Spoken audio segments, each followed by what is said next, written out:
Can people really change? The new way of life becomes a habit, and that's when you've made the change. You need to be who you are on purpose.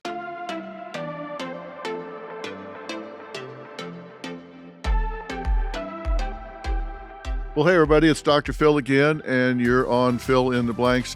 I have a really special guest today, and this is kind of a self-indulgent podcast for me because I really had an interest in talking to my guest, Lori Gottlieb, and I'll tell you why as we go along. But this is really fascinating to me, so I hope it is to you. Now, Lori is a psychotherapist. She's a New York Times best-selling author. Her latest book is Maybe You Should Talk to Someone, which has sold over 1 million copies. And guys, I don't know what you understand about best-selling books, but selling 1 million copies of a book is a big, big deal. Getting on the bestseller list doesn't take selling 1 million books, and most don't. So this is a huge deal.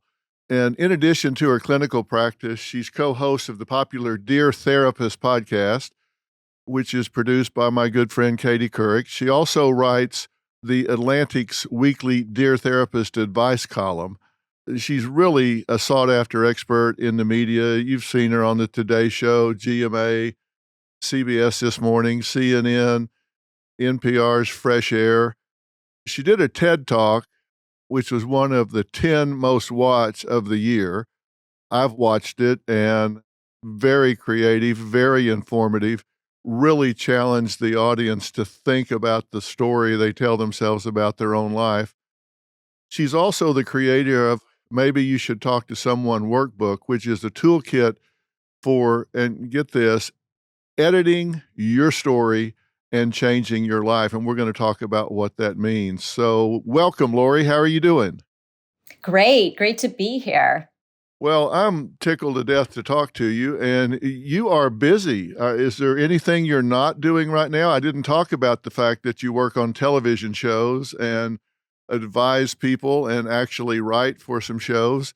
You kind of do everything, right? You know, I love what I do. So I think when we love what we do, it doesn't feel like work. Well, that's true. If your vocation and avocation can be one and the same thing, then we're very blessed. I feel the same way. It's interesting how much our paths kind of parallel each other because a lot of the things that you do, I do as well, including working on scripted television shows and that sort of thing. And it's interesting how getting trained in psychology and being in practice and all can go down so many different paths and impact so many people, where the people that we're actually working with one-on-one become teaching tools for millions of people that might be reading about it or watching it. But that does change the way that you interact with that person, right? Yeah, absolutely. You know, I think that that's what I'm trying to do is exactly what you said, which is to really bring emotional health and well-being to everybody, to make it accessible for everybody. And so I think when we're working one-on-one in the room with somebody, we have a great impact, but we also can bring that to people who maybe aren't going to go to therapy, but really want help with their relationships with their parents, their children, their, figuring out their relationships to themselves. And I think that that's so important that everybody has access to that. You're right. So many people won't necessarily reach out and get into a therapeutic relationship, but if they follow what work you're doing or I'm doing with somebody else, and the facts of the story may not be exactly the same, but if we put constructs at play when we're working with that person that can be generalized to other people, and they can say, well, what Lori's saying to this person does generalize, and I can use that in my own life. It at least causes me to ask questions. Do I need to ask myself the same questions she's causing this person to ask themselves? Then that to me is the real self-help, where you can cause people to start questioning themselves and examining what I think is really important in overcoming their confirmation bias, where all they look at is that tunnel vision that's become the story in their life. You talk about that story people tell themselves, that narrative that they embrace a lot. Why is that so important? I think it's important because the fact is that we're all unreliable narrators of our own lives. And what I mean by that is that we think that our version of a story is the only version of the story and the absolute accurate version of the story. And you've seen this too when you see couples, for example. There are two versions of a story, both of which are accurate from each person's perspective. And when you broaden the story and you allow other perspectives in, so much possibility can happen. And I think the other place that you see this unreliable narrator is I talk in maybe you should talk to someone about the difference between idiot compassion and wise compassion. So idiot compassion is we tell our friends our story, like, look what my husband did, look what my mother did, look what my boss did, right? And your friend will say, yeah, they were wrong, you were right. And we just back them up because we think we're supporting them. I think what you get in therapy is you get wise compassion, which is we hold up a mirror to you and we help you to see something about yourself that maybe you haven't been willing or able to see, something about how you respond, something about your role, something about what you are doing in this dance with this other person as well. And it's kind of like, with idiot compassion, if a fight breaks out in every bar you're going to, maybe it's you. We don't say that to our friends. We need someone to say that to us. Yeah, it's really interesting, but I really believe that people know the truth when they hear it.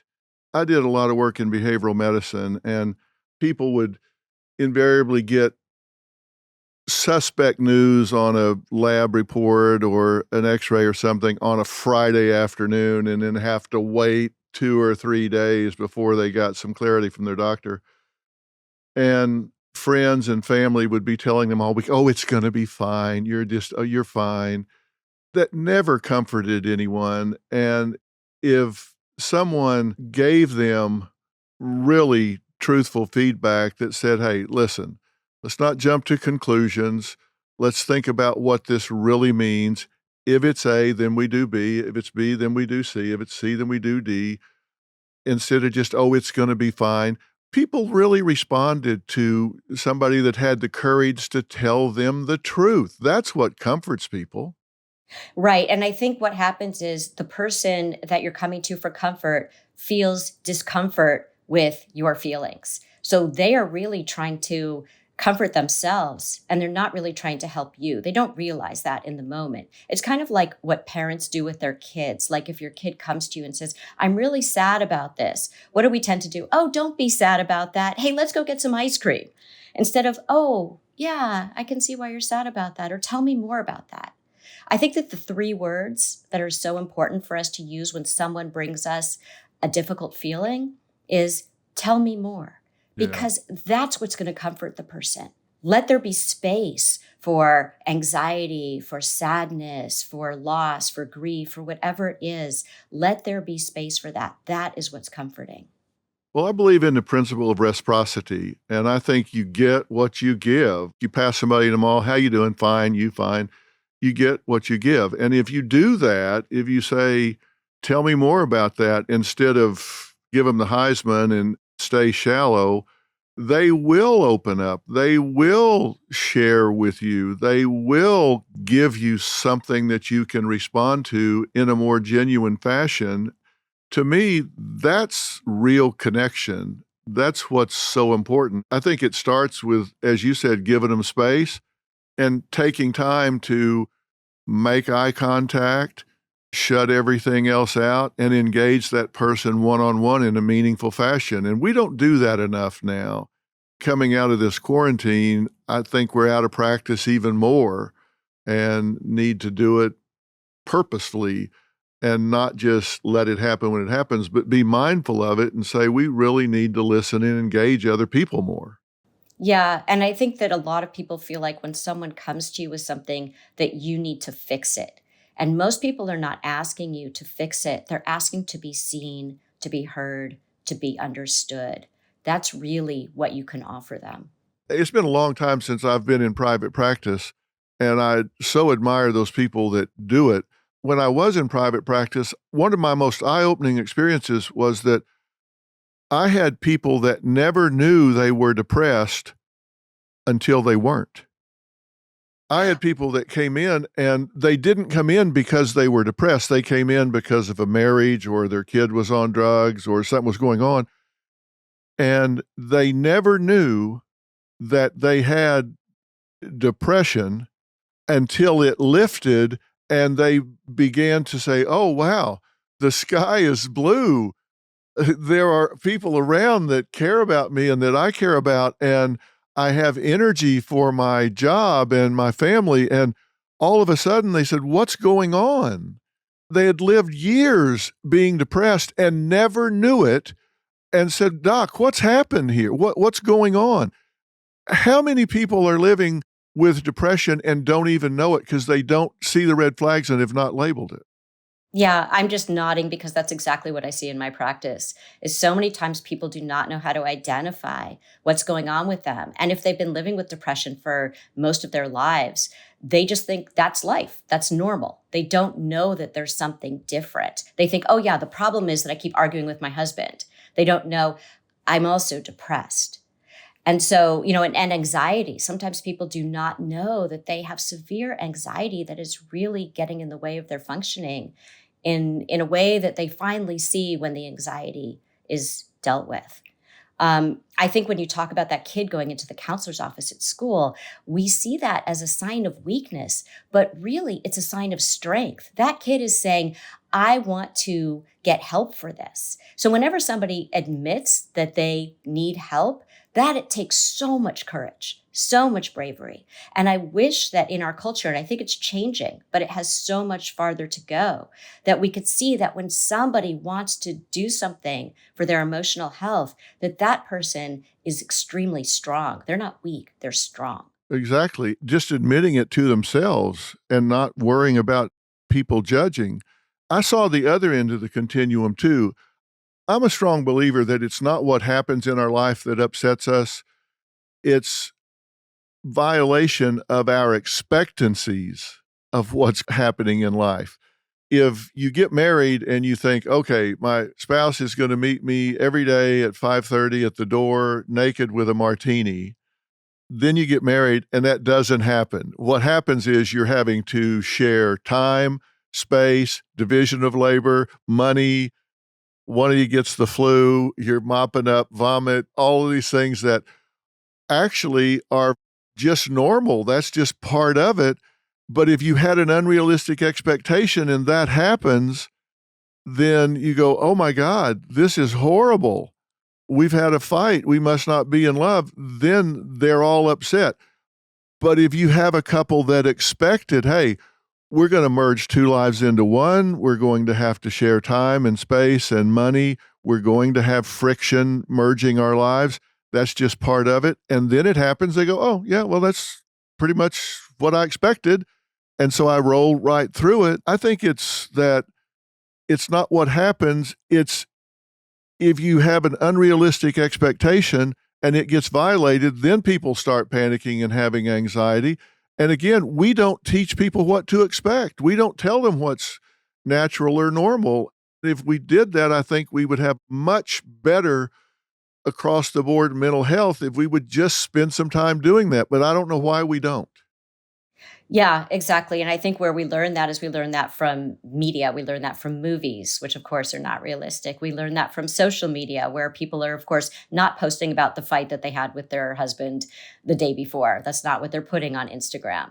So, I think then we start to feel very alone, like, wow, something must be wrong with my marriage, or something must be wrong with my kid if this is what's happening. And people just don't know and they don't talk about it, so they don't find out.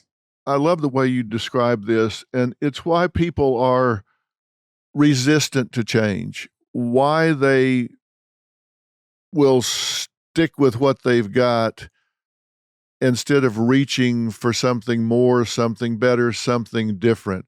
Why do you think we are so married to what we have instead of what we might really want or need?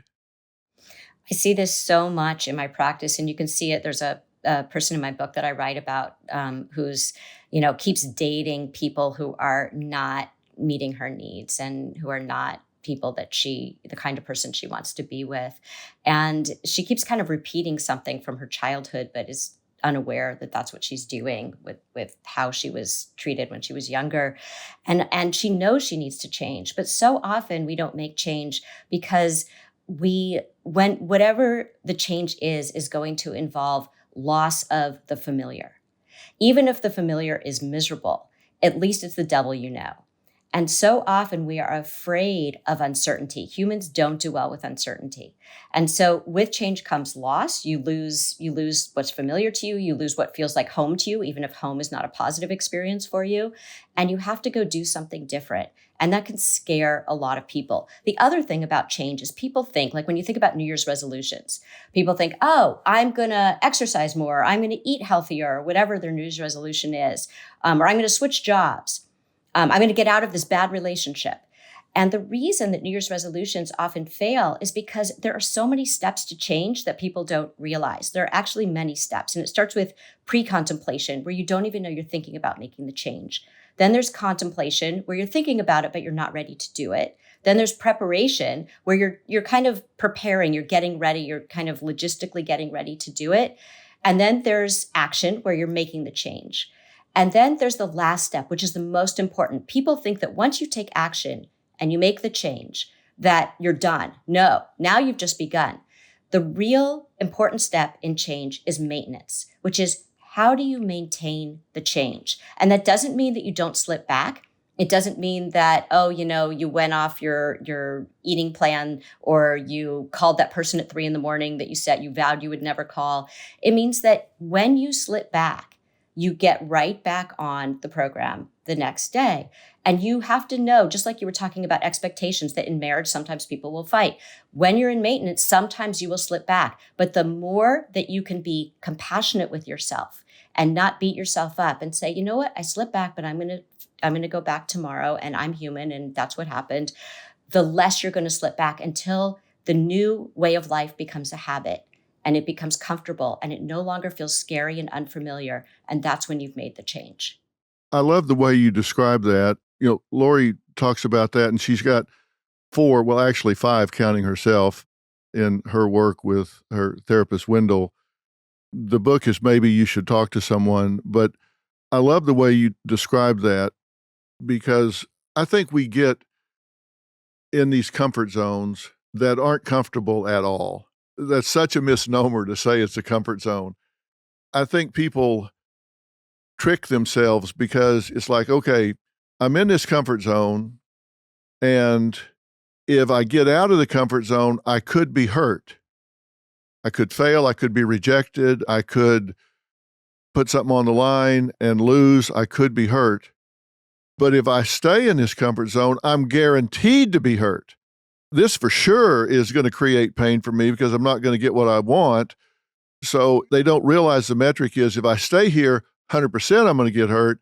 If I get out of this comfort zone, maybe I get hurt, maybe I don't. It's like, if you really think about it, you're much better off to venture out and bet on yourself. But, I've done some surveys and asked people what it is that scares them the most about change. And your identification of the maintenance part, that was the biggest risk. That was the scariest part to the people that I surveyed, and I'm talking about thousands of people. And what they said was not what if I fail, but what if I succeed? What if I get out and succeed? Okay, now I got to keep it up. Let's say you make $50,000 a year.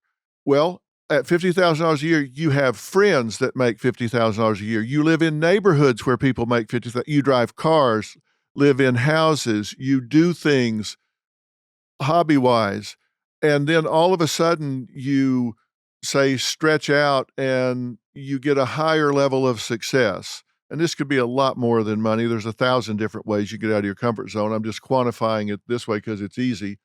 All of a sudden you double your income. Well, now you're hanging out with different people. Maybe you're going to join the country club. Maybe you're going to get a new car, go to a different neighborhood. But now you're expected to keep that up, and that's pressure. What if you don't do it? Their fear is not that they're going to reach out of their comfort zone and fail, but that they're going to succeed and then have to keep it up over and over again. That's what scared people. I was surprised about that. Yeah, well, that's absolutely true. And I think, this happens too sometimes when you're in a situation like when there's somebody in the book that I write about who, needs to do something about her alcohol addiction. And she's kind of somebody that you can't really see that she has it, but she knows she does. And she's kind of like, no, I'm just social. And she's not. It really is a problem in her life. And so when she does stop drinking, her friends try to sort of drag her back, like, oh, you're no fun anymore. Oh, come out to the bar with us, even though they know that she is working on not drinking. Because then if they see someone else change, they have to look at themselves and say, oh, no, maybe I'm doing something where I might need to look at myself in a way that I don't want to, and I might need to change. Another reason that people have trouble changing is because of cherophobia. Cherophobia means fear of joy. So sometimes people say, oh yeah, my life might be better, but they're afraid of that. They're afraid of joy because they don't trust it, because maybe when they were younger, anytime they felt safe, anytime they felt like, okay, I can breathe now, it's going to be okay now, the other shoe would drop. Yeah. And so they don't want to be in that position. They'd rather just things be bad or kind of, not the way they want it, because at least they know what it is. But if I let myself feel joy, if I let myself feel safe, if I let my guard down, the other shoe's going to drop. And that will be more devastating to me than just living in my kind of misery that I'm already living in. Isn't that a terrible way to go through life? And the sad thing about it is you can go through your whole life that way, and then you get to the end of your life and say, that horrible other shoe never dropped. And I spent my whole life denying this unbridled joy, and nothing catastrophic ever happened. I just kept myself held back all of that time. I see so many people that come here for one reason. I find other things that are so outcome determinative in their lives. And one of the biggest examples is I'll have couples on that are really fighting. Maybe it's even gotten to the point of domestic violence, et cetera. And so often, tragically, I find that a woman in a relationship as a child was molested by a family member, a father, a brother, an uncle, a grandfather, or whatever. Maybe it was from 5 to 7, and again from 11 to 13. And when I asked them, did you report this? Yes, I told my mother, and she did A, B, C, or D. What did you do to heal those wounds? What did you do to deal with that trauma? And the answer 9 out of 10 times is nothing. Mm-hmm. They just continued to live with it for the next 20 years, and they come here with those open wounds still affecting who they are, and it's played out in terms of promiscuity, rebellion, anger, etc., all the ways that it can play out. But they've never dealt with that trauma, that violation, and that has a profound effect that cuts across virtually every relationship and every area of their functioning in life. Is that a fair statement? Yeah, absolutely. We see this so much I have this podcast called Dear Therapist, and we do a session with somebody. And so often we see people come on and they think that what they experienced as a child is not relevant to what they're experiencing now. Why bring that up? It's already taken care of.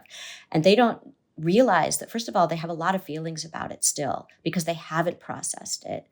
And I think the other thing is that when we don't speak those feelings, when we don't work through those feelings, they come out in other ways. We think that we kind of numb ourselves, right? We think like, I'm not going to feel that feeling, or I've dealt with it before. And so what they're actually doing is they're kind of squashing it down. But it comes out in all the ways you just said. In the case of of sexual abuse, it'll come out in maybe promiscuity. It'll come out in fear of intimacy. It'll come out in picking inappropriate partners. It'll come out in all kinds of ways. In day-to-day life, what we see with people who didn't deal with feelings is, sadness or anxiety or whatever. Too much food, too much alcohol, insomnia, difficulty in relationships, irritability. That's how your feelings are coming out when you're not talking about them. So numbness isn't the absence of feelings. Numbness is a sense of being overwhelmed by too many feelings that we feel like we can't even talk about them. And then they come out in all of these behaviors instead.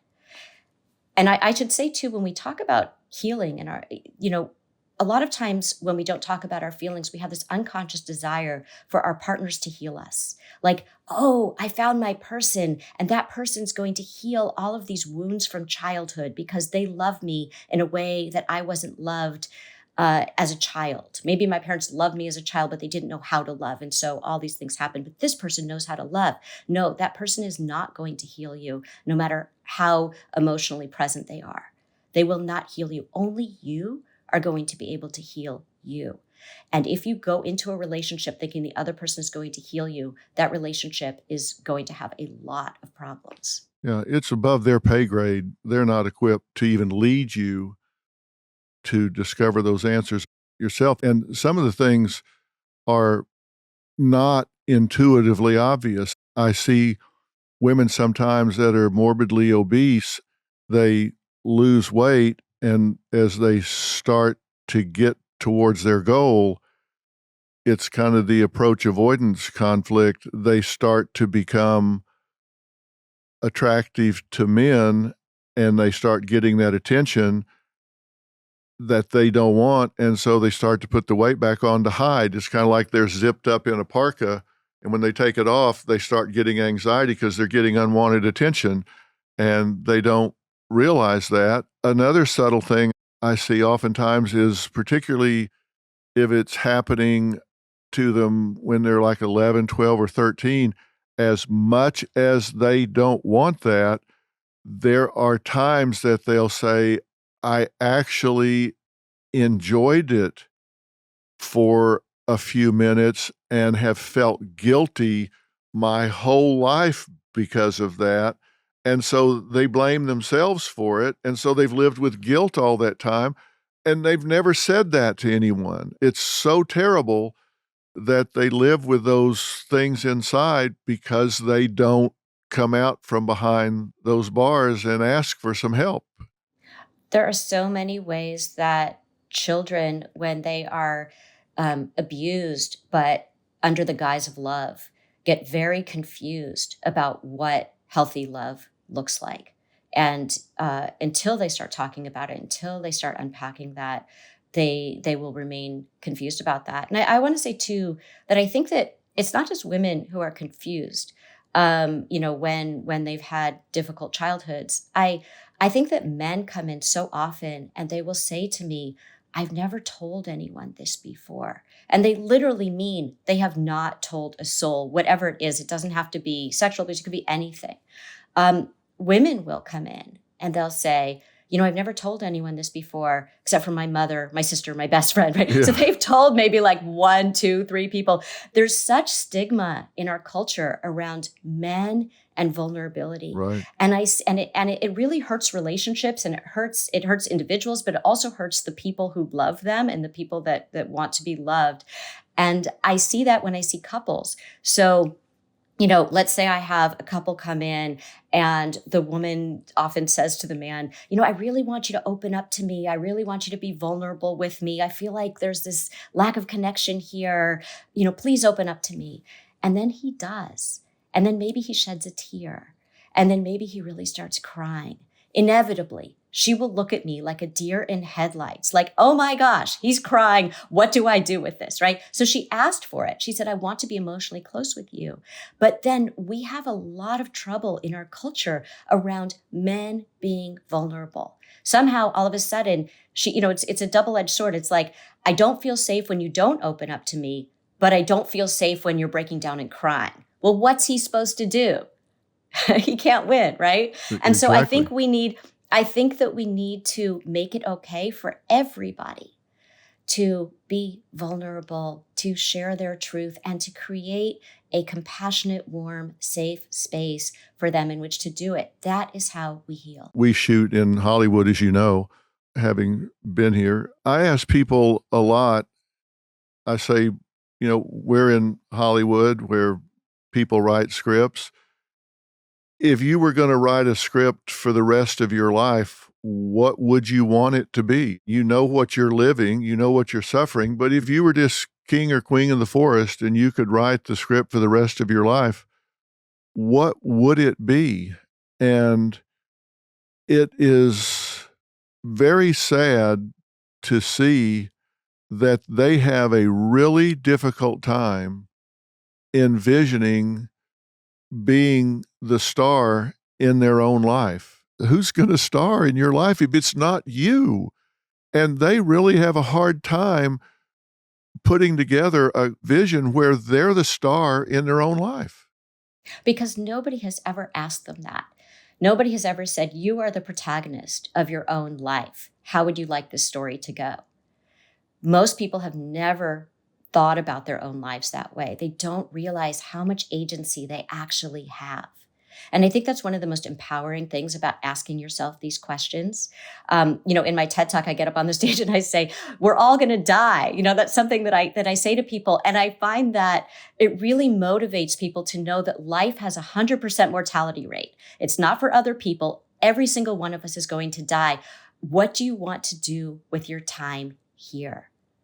And I think when people are really aware of that, not in a morbid way, but in a way that feels like I need to live with intentionality. When I wake up every day, am I living with intention? Am I living the kind of life that aligns with my values, that aligns with the kind of life I want to have? And if I'm not, what can I do differently? And what's keeping me from doing that?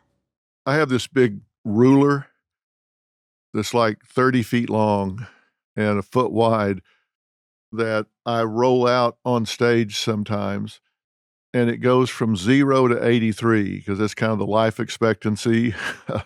I oftentimes will get somebody up to go stand on their age and say, okay, look over your shoulder, see how much is behind you. And if they're like 65 years old, they look over their shoulder and the 65 years behind them. Now look ahead, and there's like this much ahead of them, like 2 feet ahead of them and 20 feet behind them.